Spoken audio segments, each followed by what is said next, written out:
మన తెలుగు సినిమా ఇండస్ట్రీలోని ఎంతో గొప్ప గొప్ప ఆర్టిస్టుల గురించి మనం ఎన్నో సందర్భాల్లో వాళ్ళ వ్యక్తిగత మరియు సినీ ప్రయాణాలకు సంబంధించిన విషయాలు, తరువాతి వారి వారసుల గురించి ఇలా ఎన్నో మాట్లాడుకుంటూ వచ్చాము.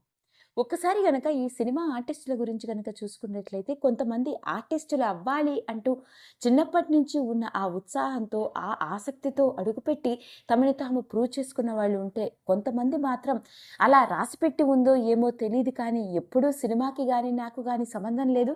కానీ కట్ చేస్తే ఈరోజు ఇలా ఇండస్ట్రీలో రాణిస్తున్నాను అంటూ చెప్పిన విషయాలు ఎన్నో ఉన్నాయి. అప్పటి గొప్ప గొప్ప ఆర్టిస్టుల నుంచి మొదలుకొని ఇప్పటి జనరేషన్‌లో అడుగుపెట్టిన ఆర్టిస్టుల గురించి. అయితే ఇంతమంది ఆర్టిస్టుల్లో ముఖ్యంగా అప్పటి తరం ఆర్టిస్టుల్లోని కొంతమంది కథానాయకుల గురించి, కొంతమంది సపోర్టింగ్ ఆర్టిస్టులను చూస్తూ ఉంటే, ఇలాంటి పాత్రలు వీళ్ళు తప్ప ఇంకెవరు చేయలేరేమో! నిజంగా నభూత భవిష్యత్ కదా ఈ నటుడు అంటాము. ఈరోజు ఈ వీడియోలో మనం మాట్లాడుకోబోయేది అలాంటి ఒక మంచి విశిష్టమైన నటుడు. నిజం చెప్పాలి అంటే నటుడు అని అలా చిన్నబుచ్చడం కంటే, ఒక బహుముఖ ప్రజ్ఞాశాలి అంటే సరిగ్గా సరిపోతుందేమో అని నాకనిపిస్తోంది. అసలు ఒక రచయితగా 14 ఏళ్ల వయసులోనే పుస్తకం రాయడం మొదలుపెట్టాడు. ఒక ప్రభుత్వోద్యోగిగా ఆల్ ఇండియా రేడియోలో పనిచేసుకుంటూ, మరోపక్క నవలా రచయితగా దాదాపు 20 ఏళ్లకు పైగా నవలలు రాస్తూ ఉన్న అతడికి సినిమా రంగ ప్రవేశం అనుకోకుండా జరగడం, కట్ చేస్తే అప్పటి నుంచి అంటే 40 ఏళ్ల వయసులో సినిమా రంగంలోకి అతడు ఊహించకుండా అడుగుపెట్టి, ఆ తర్వాత ఇంకో 30 ఏళ్ల పాటు సినిమా ఇండస్ట్రీలో ఓ సపోర్టింగ్ ఆర్టిస్ట్‌గా తనదైన నటనతో ప్రేక్షకులందరినీ అలరించి ఇండస్ట్రీనే షేక్ చేశారు. మరి ఆ గొప్ప ఆర్టిస్టు, నవల రచయిత, దర్శకుడు ఎవరో కాదండి, గొల్లపూడి మారుతీరావు గారు. ఈ గొప్ప వ్యక్తి గురించి ఎంత మాట్లాడుకున్నా, ఎంత చెప్పినా తక్కువే. ఒక మధ్య తరగతి కుటుంబంలో, బ్రాహ్మణ కుటుంబం నుంచి వచ్చిన ఇతడు తన 14 ఏళ్ల వయసులోనే ఒక మొదటి రచనను మొదలుపెట్టాడు. కానీ చిన్నప్పటి నుంచి నాటకాల పిచ్చి. ఇంట్లో తల్లిదండ్రులు కాదన్నా నాటకాలు వేస్తూ ఉండేవాడు.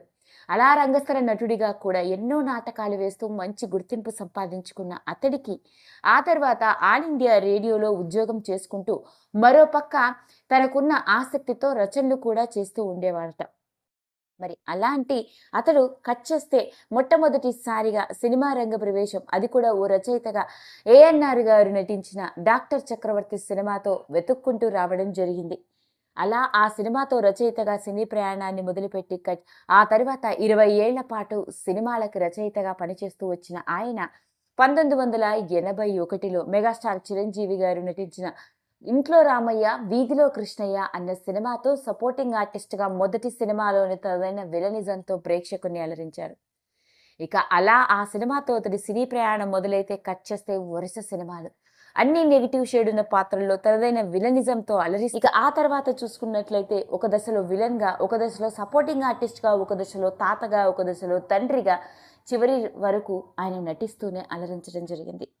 మరి అలాంటి గొల్లపూడి మారుతీరావు గారి సినిమాలు ఒకటా రెండా దాదాపు 250కి పైమాటే. ఈయన సినిమాల గురించి ఎంత చెప్పుకున్నా తక్కువే ఆయన నటన చూస్తూ ఉంటే. ఈరోజు ఈ వీడియోలో అలాంటి ఈ గొప్ప వ్యక్తి యొక్క వ్యక్తిగత జీవితానికి సంబంధించిన విషయాల్లో, ముఖ్యంగా ఆయన రెండవ కొడుకు ఎవరో, అతడు ఏం చేస్తున్నాడో, అతడి మనవరాలు గురించి మీకు తెలియని ఆశ్చర్యకరమైన విషయాలు.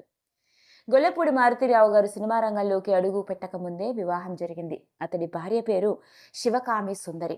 ఇక ఆయనకి ముగ్గురు పిల్లలు, ముగ్గురు కొడుకులు. పెద్ద కొడుకు పేరు గొల్లపూడి రామకృష్ణ, రెండవ కొడుకు పేరు గొల్లపూడి సుబ్బారావు, మూడవ కొడుకు పేరు గొల్లపూడి శ్రీనివాస్.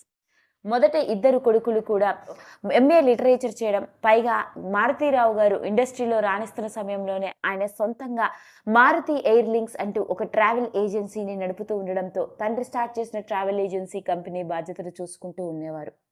మరి అలాంటి ఆయన మూడవ కొడుకు అయిన గొల్లపూడి శ్రీనివాసరావుకు మాత్రం తండ్రి వారసుడిగా సినిమా రంగంలో అడుగు పెట్టాలనే ఆశ. ఇక సినిమా దర్శకుడిగా తన కెరియర్‌ని ప్రారంభించి 'ప్రేమ పుస్తకం' అనే సినిమాకి దర్శకత్వం వహిస్తున్న సమయంలోనే అకస్మాత్తుగా ఒక ఘోరమైన ప్రమాదం జరిగి గొల్లపూడి మారుతీరావు గారి చిన్న కొడుకైన శ్రీనివాస్ కన్నుమూయడం జరిగింది. ఆ సంఘటన మారుతీరావు గారిని పూర్తి విషాదంలో ముంచివేసిన సంఘటన. కొడుకు పోయినప్పటికీ ఆ సినిమా ఆగకూడదని ఇక ఆ సినిమా దర్శకత్వం తానే చేపట్టడం జరిగింది. అలా అజిత్‌ని సినిమా రంగానికి పరిచయం చేసింది తెలుగు సినిమా ఇండస్ట్రీకి ఓ విధంగా చెప్పుకోవాలి అంటే గొల్లపూడి మారుతీరావు గారే. మరి ఆయన మూడవ కొడుకుని కోల్పోయినప్పటికీ ఇక ఆయన ఇద్దరు కొడుకుల గురించి మాట్లాడుకున్నట్లయితే ఆయన పెద్ద కొడుకు గొల్లపూడి రామకృష్ణ, తరువాత కొడుకు గొల్లపూడి వెంకట సుబ్బారావు. ఇక వీళ్ళిద్దరూ ఎంఏ లిటరేచర్ కంప్లీట్ చేయడం జరిగింది. తండ్రి స్టార్ట్ చేసిన ట్రావెల్ ఏజెన్సీ కంపెనీ మారుతి ఎయిర్లింక్స్ అన్న పేరుతో కంపెనీ బాధ్యతలను చేపడుతూ ఆ కంపెనీకి మేనేజింగ్ డైరెక్టర్స్గా వ్యవహరిస్తున్నారు.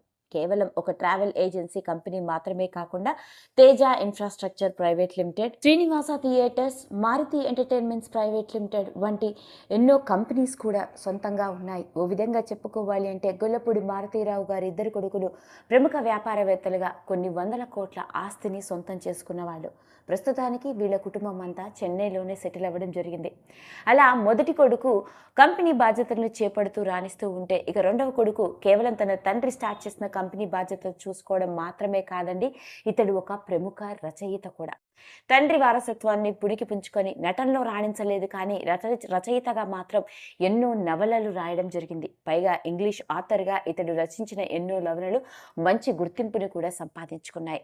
అలా గొల్లపూడి మారుతీరావు గారి రెండవ కొడుకు అయిన గొల్లపూడి వెంకట సుబ్బారావు రచయితగా ఎన్నో నవల్స్ రాయడం జరిగింది. ఇక ఇతడు రాసిన నవల్స్ లో ముఖ్యంగా చెప్పుకోవాలి అంటే ది లాస్ట్ విట్నెస్ అనే నావెల్ ఎంతో మంది బుక్ రీడర్స్ ని ఆకట్టుకోవడం మాత్రమే కాదు, బెస్ట్ నావెల్ గా మోస్ట్ సెల్లింగ్ కాపీస్ గా గుర్తింపు సంపాదించుకుంది. అలా ఇతడు ఒక ప్రముఖ రచయితగా రాణిస్తూ ఉన్నాడు. ఇక ఇదిలా ఉంటే గొల్లపూడి మారుతీరావు గారి పెద్ద కొడుకు గొల్లపూడి రామకృష్ణకి పెళ్ళవ్వడం, ఇతడికి ఒక కొడుకు కూతురు ఉన్నారు. ఇక రెండవ కొడుకు అయిన గొల్లపూడి వెంకట సుబ్బారావు గారికి కూడా పెళ్ళవ్వడం, ఆయనకి భార్య మరియు ముగ్గురు ఆడపిల్లలు ఉన్నారు. గొల్లపూడి గొల్లపూడి మారుతీరావు గారి పెద్ద మనవరాలు ఏం చేస్తుందో తెలిస్తే మనందరం ఆశ్చర్యపోవలసిందే.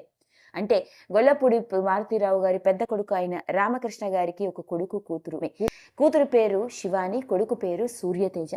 ఇక ఈ అమ్మాయి అమెరికాలోని కొలంబియా యూనివర్సిటీ మాస్టర్స్ కంప్లీట్ చేసి అక్కడే సెటిల్ అవ్వడం జరిగింది. ఇక ఆయన ఏకైక మనవడు సూర్యతేజ కూడా మాస్టర్స్ని కంప్లీట్ చేసి జర్మనీలో సెటిల్ అయ్యారు.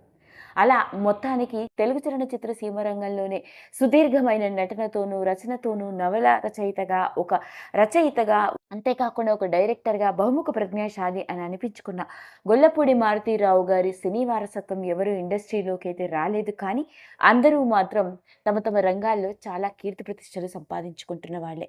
ఏది ఏమైనప్పటికీ గొల్లపూడి మారుతీరావు గారి వ్యక్తిగత జీవితానికి సంబంధించిన విషయాల్లో ఆయన రెండవ కొడుకు ఎవరో, ఆయన మనవరాలు గురించి వెలుగులోకి వచ్చిన ఈ విషయం ఇప్పుడు ఇంకొకసారి ఆ గొప్ప నటుడి గురించి మాట్లాడుకునేలా చేసింది. ఈ వీడియో కనుక మీకు నచ్చినట్లయితే లైక్ చేయండి, షేర్ చేయండి, సబ్స్క్రైబ్ చేసుకోండి. మరిన్ని వీడియోస్ కోసం పక్కనే ఉన్న బెల్ ఐకాన్ని నొక్కడం మాత్రం మర్చిపోకండి.